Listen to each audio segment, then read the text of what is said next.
we know what buy low looks like. What we don't talk about is buying high. So what buying high essentially is you missed a player at their floor, right? But is he done? Is a 6 his ceiling? Because if it's not, you could still get in and buy high and go get him on his ascension, right? There's guys out there that you can go buy high on. First guy is Jalen Waddle, Miami Dolphins wide receiver, a guy that he was my wide receiver 2 coming out of that class. And right now his dynasty rank is wide receiver 5, right? Now you missed the floor with him because I had him as wide receiver 2. A lot of people did not. And you could have got him pretty cheap, right? I got him at the 110, I think, in a rookie draft that year. That was his floor. Now he's at wide receiver 5. His ADP is around that second round, wide receiver 5 as well. And his possible ceiling, though, and this is what we're talking about, can he get into that first tier? Could he be in there with Jefferson and Chase, right? So when you're looking at context of Jalen Waddle as a prospect, can he kind of take over for that wide receiver 1 over Tyreek Hill, right? Tyreek Hill is built into his ADP. That's the reason why he hasn't ascended until maybe a little higher. Maybe he should be above CD and A.J. Brown after this season, right? So you're getting in now hoping that he gets above those 2 guys, and you start talking about Jalen Waddle as being maybe in that first tier of wide receivers. That's what you're looking at. Now, let's take a look at some deals for this. So, Mac Jones, DJ Moore for Jalen Waddle, Jamal Williams, and Corey Davis.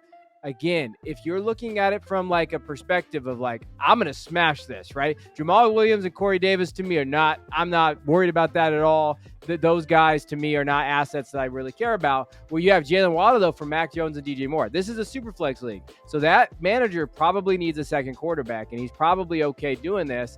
And I would not do this, right? I'm smashing Waddle on this side. DJ Moore is going to be better this year. I'm not a hater like some people are, in the fantasy space about DJ Moore, what he could be. But I think I'm more realistic that he's probably still a wide receiver 2, maybe a high-end guy. Jalen Waddle can be a top 5 guy, right? Go get him for a Mac Jones who may not even be the starting quarterback on New England after this year. Next one, Jalen Waddle and Jalen Hyatt for Saquon Barkley and JSN, Jackson Smith-Njigba. Again, I don't really trade for running backs at Barkley's age with a guy like Waddle, right? I get the JSN side, so if you think JSN's going to be Waddle, I understand that, but there's still a lot of question marks in terms of what that looks like in that offense going forward, a quarterback and everything there. And then Barkley's just going to decline in value. Hyatt, I do kind of like as a kind of a sleeper pick in that late second round of you guys' rookie drafts, but Waddle to me is the best piece in this deal, right? And you're going to buy high on a wide receiver for a running back that's going to decline in value, and for JSN, who we don't necessarily know what his ceiling can be. Next one, I think, is one that's happened in a lot of leagues, even leagues that I've been in. Chris Olave, a 24 first for Jalen Waddle. So to me, I know Olave is going to kind of pencil in as like wide receiver 11, 12 in that range. Football Guys has him as Dynasty 11. But again, it really just depends on the league mates and where they value him at. If that's a late first, you're still getting an elite asset like Waddle, who maybe can ascend in that top 3 category for a late first in Olave. I think that's a deal that you make, right? It's all based on team makeup, but that's kind of how you buy high. Now, the next guy on here is Jalen Hurts. Jalen Hurts is a guy that, we talked about in our tier episode this week for the Football Guys college football show. Is he tier 1 or is he tier 2? If there's guys in their league that believe he's in tier 2, maybe they're worried about his rushing upside. Maybe they get rid of the QB sneak, not after this year, but the following year, right? Maybe the touchdowns aren't there. We're worried about that. If there's managers out there, I think buying high on Jalen Hurts can happen. And right now, he's getting ranked as the quarterback 3 in Dynasty, first round QB3, QB1 overall. But some don't have him in tier 1, which opens a buy opportunity, again, because he could be possible quarterback 1 overall, right? Now, let's look at kind of the deals. Jalen Hurts for Deshaun Watson, Jordan Addison, Kendre Miller. Again, you're giving up some, considerable assets here. You're giving up Deshaun Watson, like the 108 and the 202. I like all 3 of those pieces, but if you can go get Jalen Hurts and be a contender, that's how you buy high on a player. Jalen Hurts for Dak Prescott, Tony Pollard, and Pat Freiermuth. I think this is the easiest smash accept out there.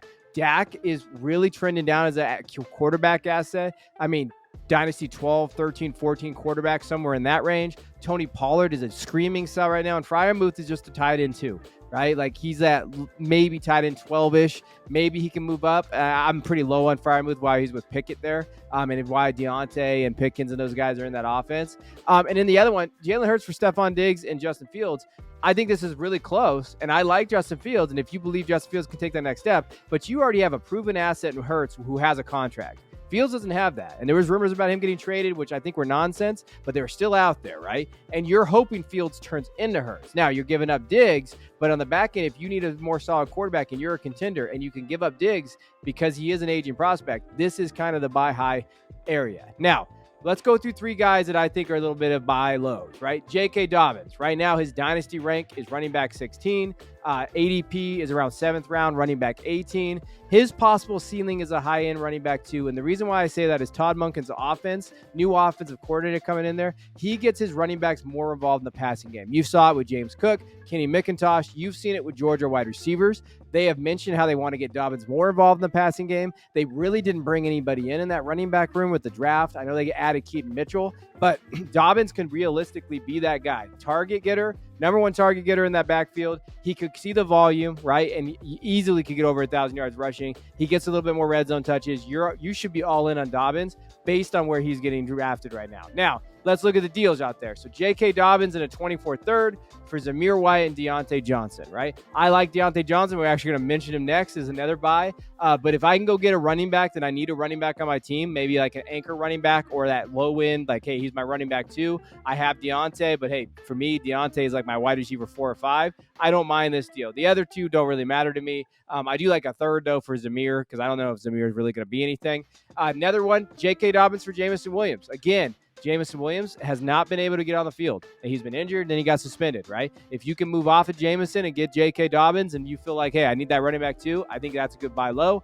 And then J.K. Dobbins for Christian Watson a third. I'll probably get a little pushback for here, but I am not a Christian Watson fan. I am not a Christian Watson, what they call them, truthers. I do think that offense, Green Bay offense, is going to definitely run through their rushing attack, and I do think they've added weapons on that offense to be able to spread it out a little bit more. And I think there's question marks about Jordan Love's ability to kind of prop these guys up to be elite fantasy assets where you can get Dobbins, and he at least has that volume built in, and if you need a running back. Now, my next guy, Deontay Johnson. He's just the perennial buy, I feel like, forever. But dynasty rank right now for football guys is wide receiver 28. His ADP, though, is wide receiver 33. And it's 8th or 9th round. I actually saw him dip into the 10th round in a tight end premium league recently. I think still he has high-end wide receiver 2 numbers on the board. Like, I think that he can go in that offense. He'll have that. He won't have that touchdown regression, right? He should score some more. He scored touchdowns this year.